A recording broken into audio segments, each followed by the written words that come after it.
Hey everyone, it's James, and as you know, I live in the Washington, D.C. area, and I've lived here my whole life.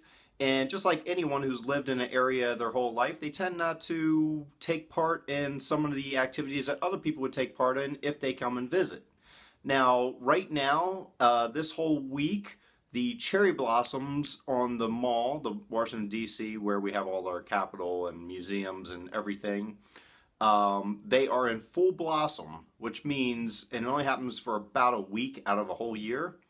And they predicted it to happen last week, but we've had a pretty cold winter, so it pushed it back. And actually, today is the first day of full blossom. I've never experienced this in person. I've driven by, and I wanted to experience this, so I said it's about time I explore my own backyard and I act like a tourist where I live. So I'm going to do that today. I'm going to do the whole touristy thing in Washington, D.C., and I'm taking you guys along with me. I'm walking to the subway station, or underground, and it's a little bit colder than they anticipated it being. They were calling for it to be in the 70s, like 75 degrees, and it's only going to get to about 61 today. And I left my house without a jacket, thinking it was going to be warmer, and then my parents told me when I got to their house, because they live near this station, that it's not going to get that warm. So I had to steal my dad's coat, or light jacket.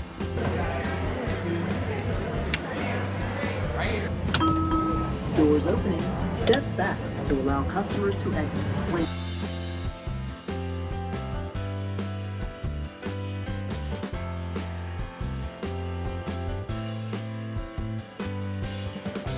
So I've made it here, and as you see behind me, the cherry blossoms. So right here we have a cherry blossom in pretty much full bloom. Hopefully you can hear me.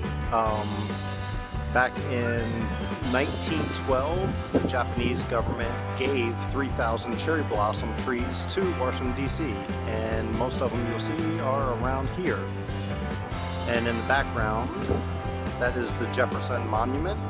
So hopefully we get a closer look at it today, we'll see. But you can see cherry blossoms at full bloom right there. Here's a close-up. You can see in the background the Washington Monument with the Tidal Basin. And as I pan around, there's the Jefferson Monument again, just opposite the Washington Monument.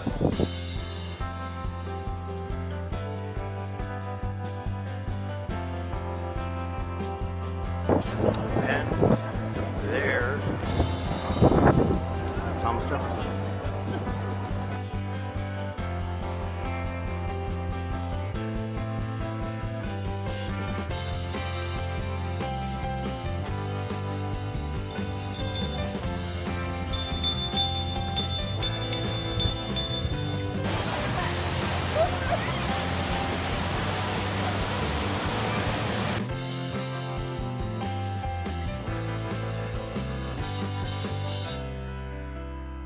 Well, behind me is Abraham Lincoln Memorial. You can see him sitting in his chair. As you see behind me, the Washington Monument, the reflecting pool has no water in it, unfortunately, so I guess they're draining that, probably cleaning, but you'll see no water. When the water's in there, it reflects the Washington Monument, especially on a sunny day like this. So unfortunately, you don't get to see that today.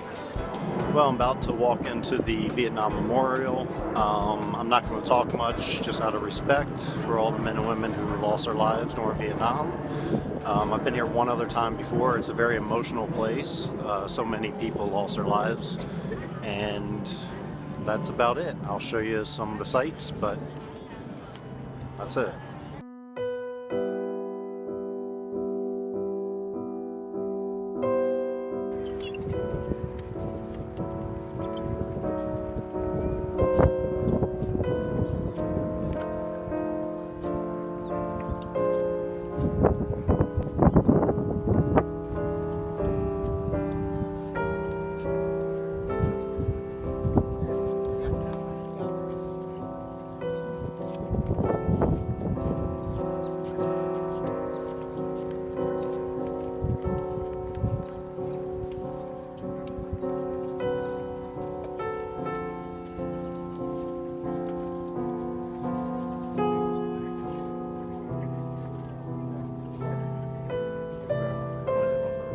Hey, you got anybody see where Davis is? Right here, right next to me. I gotta get you. Bobbitt, Davis, Hernandez. They're right together Oh, here. they're all, yeah, all four of I'm them gonna killed the need same another, night. Same night. So if they're killed all the same night, Yeah. they're all Yeah, together. there's dirt in between them. I'm gonna need another.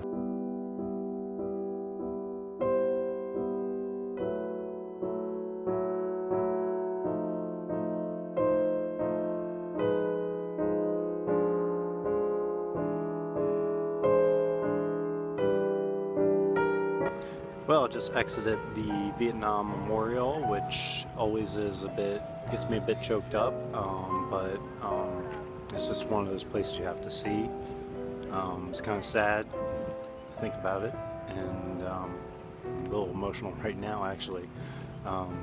It's something about a place that just brings grown men to their knees and crying, and it's not a good sight, but it is a memorial, you know?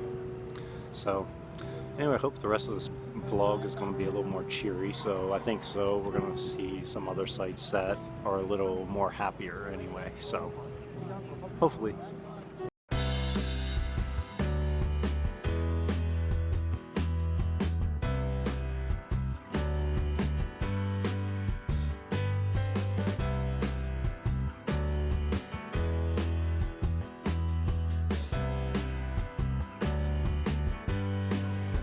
Here's something you may recognize, the White House.